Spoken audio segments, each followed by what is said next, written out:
আপনি ভাববেন পৃথিবীটা ফেয়ার, ততবার পৃথিবী আপনাকে ভুল প্রমাণ করবে। নিজেকে বারবার প্রমাণ করার পরও দেখবেন দিন শেষে আপনাকেই সবাই ভুল বুঝি।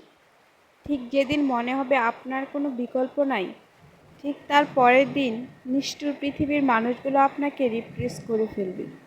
কেউ আপনার দিকে ফিরেও তাকাবে না, আপনার কথা মনেও করবে না। নিজেকে উজাড় করে দিয়ে কাউকে ভালোবাসার পর দেখবেন ওই মানুষটার মনে আপনার জন্য এক বিন্দু মায়াও জন্মে নাই। চোখ বুঝলে আমরা যে আদর্শ পৃথিবীটাকে দেখি, সেখানে ভালোর সাথে খারাপ হয়, খারাপের সাথে খারাপ হয়।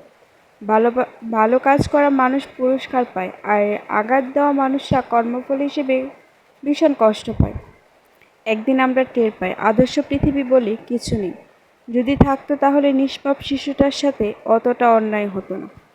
বৃদ্ধ পিতা ফেল করে চেয়ে কারো অপেক্ষায় থাকতো না। নিরপরাধ মানুষটার জীবন অমন দুঃস্বপ্নের মতো হতো না। বোকা মানুষটা বারবার ঠকে যেত না। ভালোবেসে কেউ হেরে যেত না। পৃথিবীটা চিরদিন আনফেয়ারই ছিল, আমরাই বরং অন্ধ হয়েছিলাম অনেক অনেক দিন। আসলে কাউকে ভালোবাসলে, সে যদি আপনাকে ভালোবাসে, সে হাজার ব্যস্ততার মাঝে আপনাকে সময় দিবে।